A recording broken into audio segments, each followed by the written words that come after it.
A evolução da arte ao longo de sua história é rica de acontecimentos e reviravoltas. A arte renascentista, a arte das vanguardas, a arte da indústria cultural, irrupção da arte tecnológica e uma nostalgia da arte tradicional. Enfim, iremos analisar neste vídeo a guinada cultural da estética. Habermas, herdeiro da Escola de Frankfurt, critica muitas vezes nas suas obras a tese presente em Adorno e Horkheimer sobre a indústria cultural. Ele não acredita que a submissão das obras ao interesse econômico transforme o prazer estético em simples divertimento. Para ele, é errado pensar que o consumo cultural possa servir de consolo às frustrações do cotidiano. As mídias, diz Habermas, são essencialmente veículos de linguagem, e elas apresentam a vantagem de abolir o tempo e o espaço. Elas densificam as trocas de discurso. Elas autorizam a intersubjetividade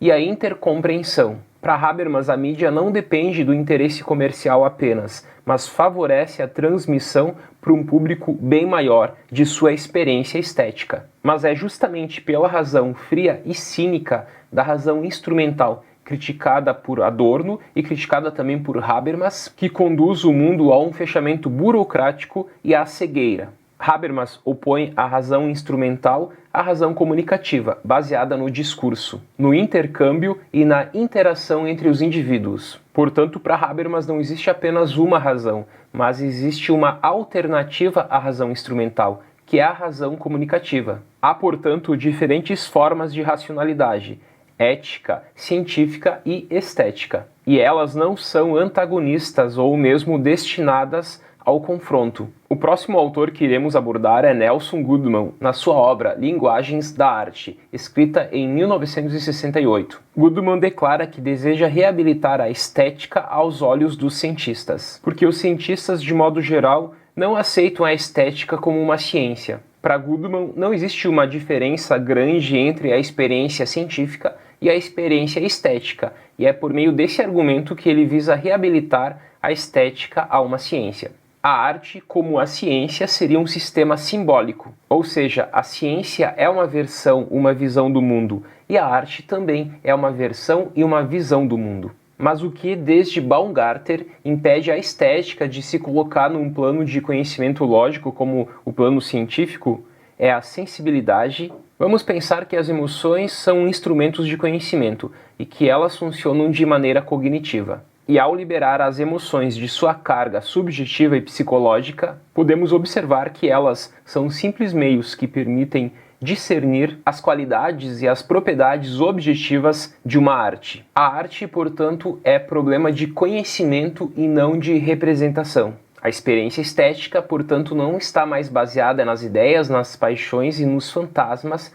presentes numa obra de arte. Temos, portanto, que entender a obra de arte como um sistema simbólico e estudar esse sistema de símbolos. A estética analítica não estuda mais a essência da arte, o que é arte, mas o que ela anuncia. Assim, o que é expresso por uma obra de arte, o que ela é, não é mais levado em consideração. Goodman afasta, assim, todas as ideias tradicionais da estética: o prazer, o gozo e os afetos. Desta forma, o gosto, a beleza e o julgamento se tornam temas secundários. Portanto, para Goodman, a grande questão da estética deixa de ser o que é arte e passa a ser quando há arte. E a resposta é que há arte quando uma coisa funciona simbolicamente como obra de arte. Portanto, um objeto não é em si mesmo uma obra de arte, mas ele se torna uma obra de arte. Um quadro, por exemplo, do Picasso, do Modigliani, do Da Vinci,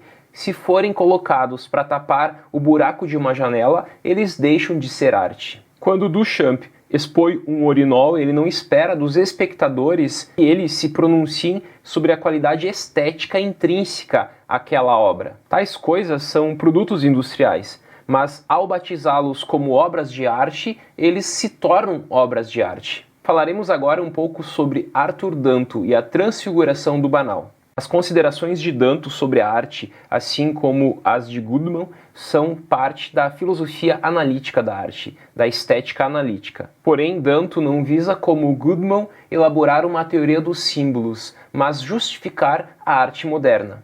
Danto, assim, decide responder por outros meios à pergunta de Goodman, que é a seguinte: quando há arte? E se nós nos perguntássemos qual a diferença entre o urinol enquanto uma obra de arte e o urinol enquanto um objeto qualquer? Danto diz o seguinte sobre esta questão: somente a interpretação permite explicar essa transfiguração do objeto banal em obra de arte, do urinol enquanto um objeto qualquer ao urinol enquanto uma obra de arte.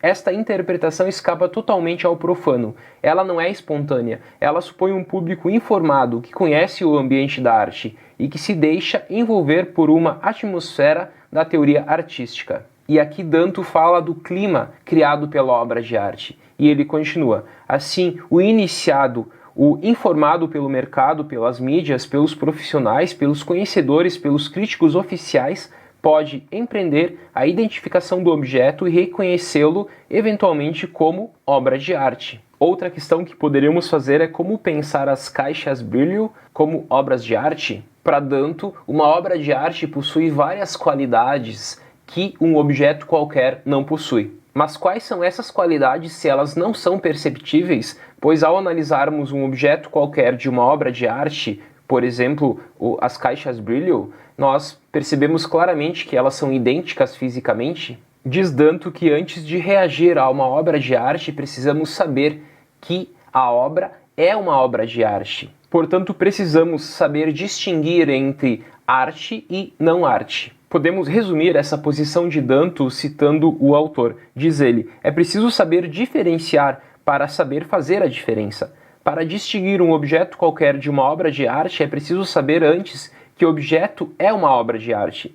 A solução reside na interpretação.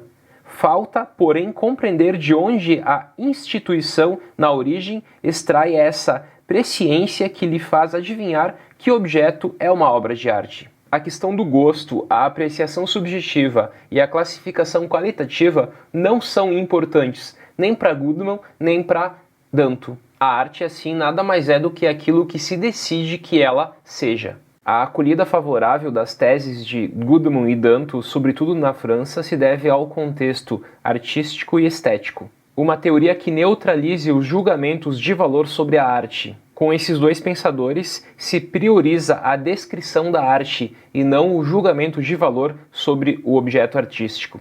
O sentimento que vivemos hoje da crise da arte é um sentimento comum em várias épocas, assim como há um sentimento da crise da filosofia, da crise da ciência, da crise da religião, há também esse sentimento da crise da arte. Mas isso não significa que a arte está chegando ao seu fim. A arte revela-se como uma questão essencial da filosofia. E justamente por isso o filósofo da arte não pode acreditar seriamente na morte da arte. Enfim, concluo afirmando que a arte está viva e ela é extremamente necessária para a humanidade. Até mais.